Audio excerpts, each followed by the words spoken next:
Good morning students. দেখো তোমাদের আজকে আমরা করব হচ্ছে অঙ্ক আর ইংরাজি। ইংরাজি বই বার করো। দেখো তোমাদের কিন্ডার কিডস বইয়ের 50 পেজ নাম্বার 50, 12 লেসন, 13 লেসন। দেখো 13 লেসনে আছে ডেসক্রাইবিং ওয়ার্ডস, অর্থাৎ বর্ণনামূলক শব্দ। কোনো শব্দ যে বর্ণনা করা হচ্ছে সেই বর্ণনামূলক শব্দ, ডেসক্রাইবিং ওয়ার্ডস। আমি পড়ছি, শোনো। বলেছে এখানে আছে হেয়ার অ্যান্ড টর্টয়েস, মানে একটা খরগোশ আর একটা হচ্ছে কচ্ছপের গল্প। আমরা এই গল্পটা কিন্তু আগে পড়েছি আমাদের ছোট ক্লাসে, নার্সারিতে, এলকেজিতে। বলেছে there was a race between hare and tortoise. The hare is quick and the tortoise is slow. It was a long way. তার মানে একটা খরগোশ আর একটা হচ্ছে কচ্ছপের মধ্যে দৌড়ের প্রতিযোগিতা হচ্ছিল। এবার খরগোশ কী করে, খুব তাড়াতাড়ি দৌড়ে চলে যেতে পারে, কিন্তু কচ্ছপ খুব আস্তে আস্তে যায়। দ্য রেস স্টার্টেড, দৌড়টা শুরু হলো, অর্থাৎ প্রতিযোগিতাটা শুরু হলো। The tortoise move slowly but the hare move very quickly, so the hare sat under a big tree. তার মানে এবার কচ্ছপটা কি আস্তে আস্তে যাচ্ছিল আর খরগোশটা জোরে জোরে যাচ্ছিল। এবার খরগোশ যখন কচ্ছপের আগে আগে চলে গেল, তখন খরগোশ কী করলো, ভাবলো কচ্ছপটা তো অনেক দূরে আছে, আমি একটু গাছের নিচে বিশ্রাম নিই। হি ফেল অ্যাসলিপ, এবার সে কী করলো, ঘুমিয়ে পড়লো। হি ইজ ভেরি ফুলিশ, সে ছিল খুব বোকা। The tortoise did not stop, কচ্ছপটা কিন্তু থামলো না, সে আস্তে আস্তে যেতেই লাগলো। He went on. When the hare wake up, the tortoise already reached the final point. The tortoise won the race, he was not late.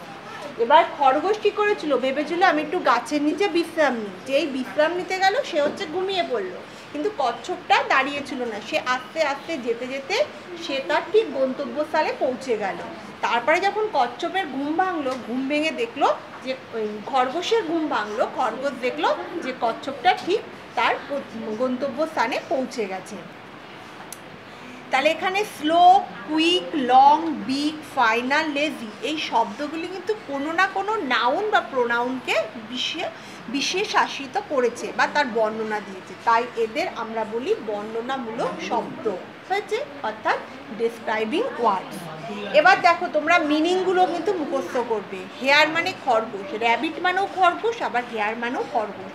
Tortoise মানে কচ্ছপ, কুইক মানে তাড়াতাড়ি, স্লো মানে ধীরে অর্থাৎ আস্তে, রেস মানে দৌড় প্রতিযোগিতা, ফেল অ্যাসলিপ মানে হচ্ছে ঘুমিয়ে পড়া, ফুলিশ মানে বোকা, অলরেডি মানে ইতিমধ্যেই, রিচার্জ মানে পৌঁছে গেল, ফাইনাল পয়েন্ট মানে হচ্ছে গন্তব্যস্থান, আর লেজি মানে হচ্ছে অলস অর্থাৎ ঘুরে।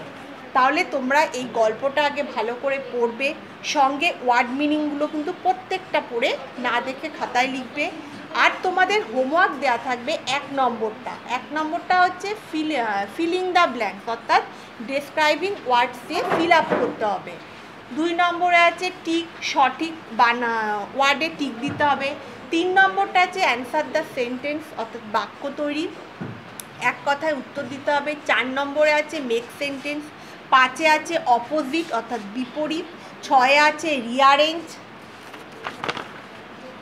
হলো, তাহলে তোমাদের কাজ থাকলো, হোমওয়ার্ক থাকবে হচ্ছে 13 লেসনের পেজ নাম্বার 51-এর 1 থাকবে, 3 থাকবে, 4 থাকবে, 5 থাকবে। হলো, এবার দেখো আমরা পরের লেসনটাও পড়ব। লেসন 4 ডুইং ওয়ার্ডটা পড়বো আমরা, অর্থাৎ আইএনজি যুক্ত।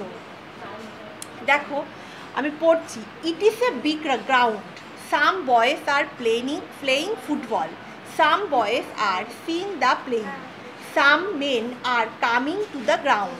It is afternoon, the wind is blowing, there is a big tree beside the ground, some men are sitting under the tree, some birds are flying over the tree.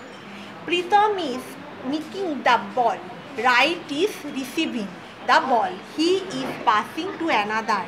It is a good match. The match is going on between Netaji Club and BBD Club. হলো, তাহলে এগুলো ভার্বের সঙ্গে যে ING যুক্ত হয়েছে সেই doing word ING যুক্ত করা। আচ্ছা, এবার দেখো এর ওয়ার্ড মিনিং আছে, ওয়ার্ড মিনিংগুলো মুখস্থ করবে। আর তোমাদের হোমওয়ার্ক থাকবে হচ্ছে প্রথমটা আইএনজি যুক্ত করতে হবে, ফিল আপ খাতায় করবে। 2 নম্বর হচ্ছে সঠিক শব্দের টিক দেওয়া।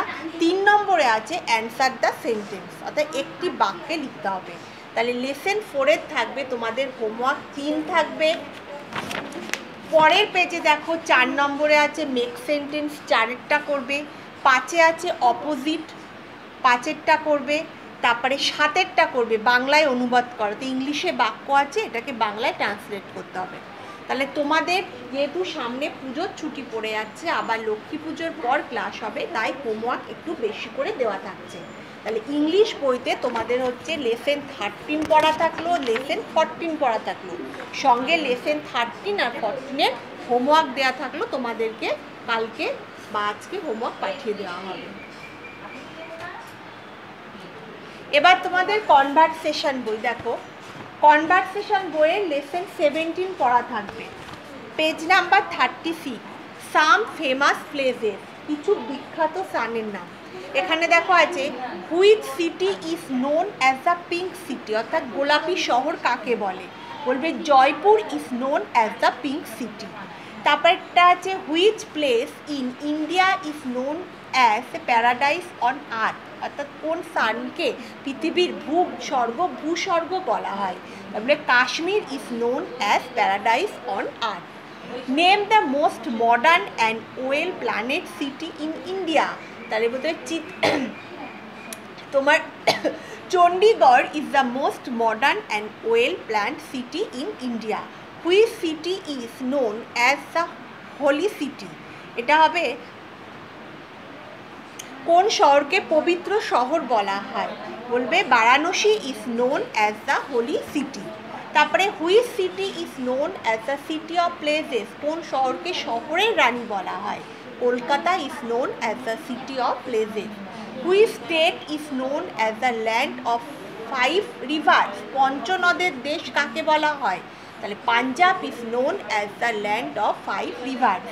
Which city is known as the city of gardens, কাকে উদ্যান নগরী বলা হয়, Bangalore is known as the city of gardens. Which city is famous for its glass bangles, Firozabad is famous for its glass Bangalore. তারপরে in which state in the Kaziranga national park situated, অর্থাৎ কাকে হচ্ছে তোমার ন্যাশনাল পার্ক সিচুয়েটেড বলা হয়, the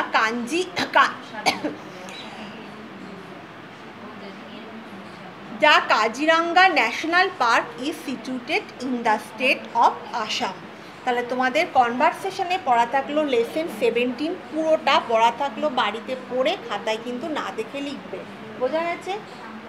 এইবার দেখো তোমাদের গ্রামার পোর্শন, তোমাদের যে গ্রামার বই আছে আইডল টিচার, সেই বইয়ের দেখো লেসন 7 অর্থাৎ আর্টিকেলস।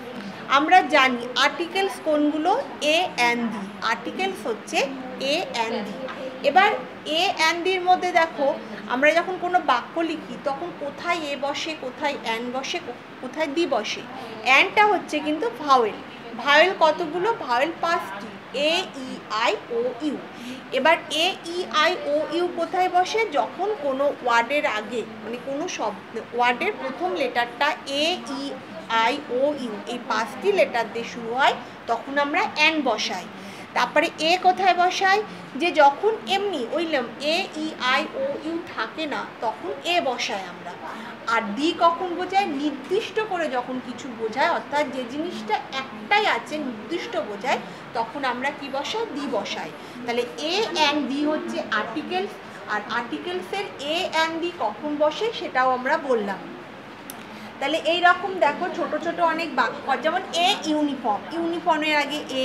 তারপরে এ ইউজফুল অ্যানিমেল, ইউজফুলের ইউ যেহেতু তোমার ভাওয়েল তাই তোমার ইয়ে হলো এ ইউজফুল অ্যানিমেল। তারপরে আছে এ ইউনিভার্সিটি, একটি বিশ্ববিদ্যালয়, এইরকম। আর বি কখন হয় সেটাও বললাম। এবার দেখো তাহলে আর্টিকেলসটা পড়বে বাড়িতে, আর্টিকেলসের এ অ্যান্ড দি কোথায় বসে সেগুলো পড়বে।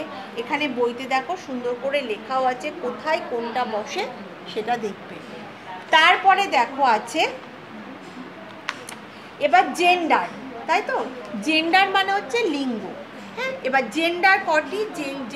জেন্ডার কাকে বলে? যে চিহ্ন বা নামকরণ দিয়ে পুরুষ মহিলা অথবা পুরুষ মহিলা উভয় এবং বস্তুবাচক জিনিস বোঝায় তাকে বলা হয় জেন্ডার।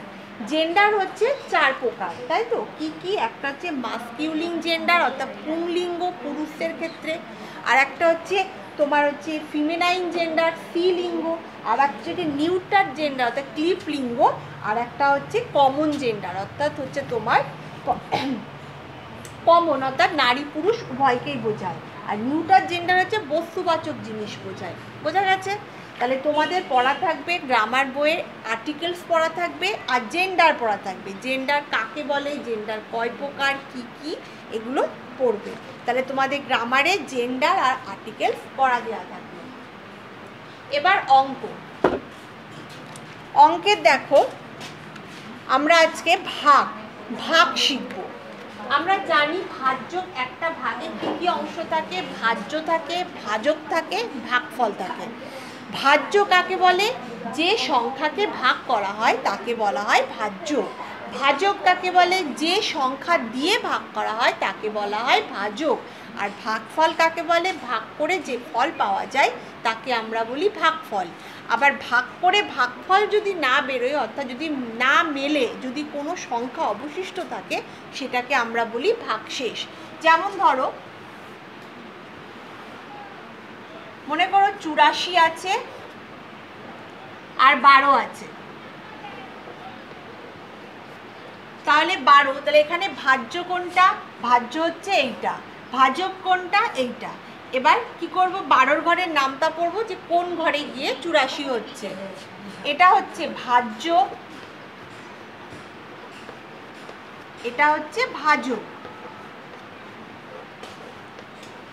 এবার আমরা কি জানি যে ভাজকের থেকে ভাজ্য সবসময় বড় হবে, হয় বড় হবে নয়তো ওর থেকে একটু ছোট হলো। তাহলে 12 ঘরের নামটা আমরা কি করব? এবার পড়ব কোন ঘরে 84 হচ্ছে। তাহলে 12 ঘরের নামটা পড়লে 7 12 84, তাহলে 7 12 কত হচ্ছে? 84।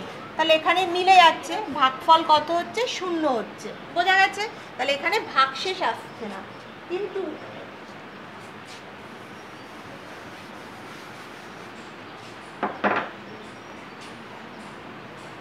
মনে করো এখানে ভাজক 12 থাকলো আর এখানে 86 থাকলো, তাহলে কি করতে হবে? তাহলে আমি দেখব যে ভাজক সবসময় ভাজ্যর থেকে ছোট হয়, তাহলে দেখতে হবে আগে মিলছে কিনা। যদি না মিলে তাহলে যে সংখ্যাটা, যে ঘরটা ছোট হবে এই 86 থেকে অর্থাৎ ভাজ্যর থেকে, সেই ঘরটা নেব। 7 12 84, 8 12 96, তাহলে 96 বেশি হয়ে যাচ্ছে। তাহলে আমি যদি 7 ঘর নিই, 7 12 84। এবার কি করব? বিয়োগ করব। 2 নামলো, তাহলে এখানে কিন্তু দেখো মিলছে না, ভাগশেষ থেকে যাচ্ছে, অর্থাৎ যে সংখ্যাটা অবশিষ্ট থাকছে সেটা হচ্ছে ভাগশেষ। আর ভাগফল কোনটা? এটা হচ্ছে ভাগফল। বোঝা গেছে? তাহলে এটা ভাজ্য, এটা ভাজক, এটা ভাগফল, আর ভাগ করে যদি না মেলে অবশিষ্ট সংখ্যাটা হচ্ছে ভাগশেষ। এবার দেখো তোমাদের ভাগ অঙ্ক সপ্তম অধ্যায় 7 অধ্যায়ের ভাগ, পৃষ্ঠা নাম্বার 63 পৃষ্ঠায় দেখো প্রচুর ভাগ দেওয়া আছে। এবার প্রশ্নমালা 11 68 পৃষ্ঠায়, সপ্তম অধ্যায়ের 68 পৃষ্ঠার প্রশ্নমালা 11 তোমরা কয়ে আছে, অনেক অঙ্ক আছে। তোমরা বাড়িতে প্রতিদিন 8-10টা করে করবে, কিন্তু তোমাদের হোমওয়ার্ক আমি কয়েকটা বেছে বেছে হোয়াটসঅ্যাপে পাঠিয়ে দেবো, তোমরা সেইগুলো করে খাতা জমা দেবে।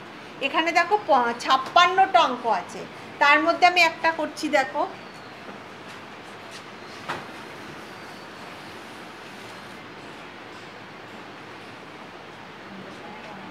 যেমন দেখো 33 নাম্বারটা করছি। 33 নাম্বারে 4 আছে আর আছে তোমার 288। তাহলে প্রথমে 2 ধরবো না, 2-এর সঙ্গে 2 যেহেতু ছোট, এবার 8কে ধরলাম। তাহলে 4-এর সঙ্গে 8কে করলে 4 7 18, 28 হলো। এবার কি করব, আমার 8 নেমে গেল, এদিকটা তো মিলে যাচ্ছে, এবার 8 নামলো। এবার 4-এর সঙ্গে 8কে করলে 4 দুগুণে 8, তাহলে আমার দেখো কোনো ভাগশেষ থাকছে না। তাহলে এখানে উত্তর যখন লিখব তখন আমরা লিখব অতএব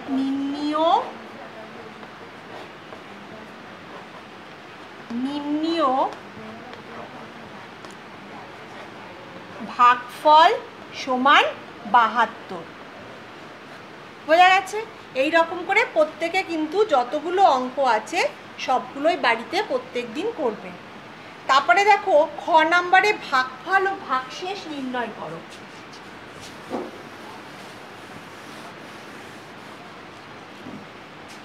এটাতে কিন্তু প্রত্যেকটার একটা করে ভাগশেষ থাকবে। যেমন আমি 25 নাম্বারটা করছি। 25 নাম্বারে আছে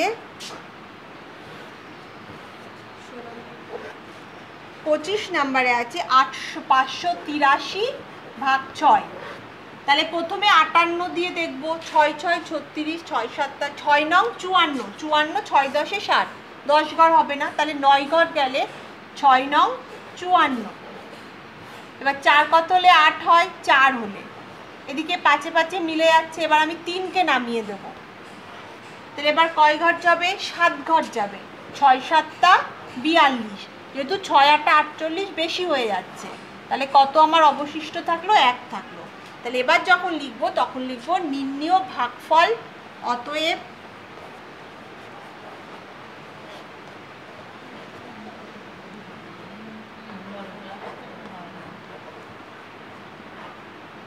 নির্ণীয় ভাগফল সমান লিখবে 97 এবং ভাগশেষ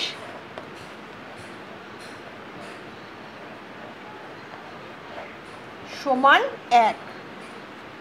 প্রত্যেকটার কিন্তু উত্তর লিখতে হবে অতএব নির্ণীয় ভাগফল সমান এত, ভাগশেষ সমান এত। এইভাবে তোমরা ক্ষয়ের ভাগফল ও ভাগশেষ পুজোর ছুটির মধ্যে বাড়িতে বসে প্রত্যেক দিন 8-10টা করে করবে। আর তার পরের পৃষ্ঠায় শূন্যস্থান পূরণ আছে, নামতার শূন্যস্থান পূরণ, গ নাম্বার, এগুলোও কিন্তু করবে। আর তোমাদের হোয়াটসঅ্যাপে হোমওয়ার্ক দিয়ে দেওয়া হবে, একটু বেশি করে কাজ দেওয়া আছে, যেহেতু 2 সপ্তাহ মতো ক্লাস হবে না, তাই সেই কাজগুলো করে আবার যেদিন স্কুল খুলবে সেদিনকে খাতা জমা দেবে। আজকে তাহলে এটুকু থাক, সবাই ভালো থেকো, ভালো করে পুজোতে কাটিও।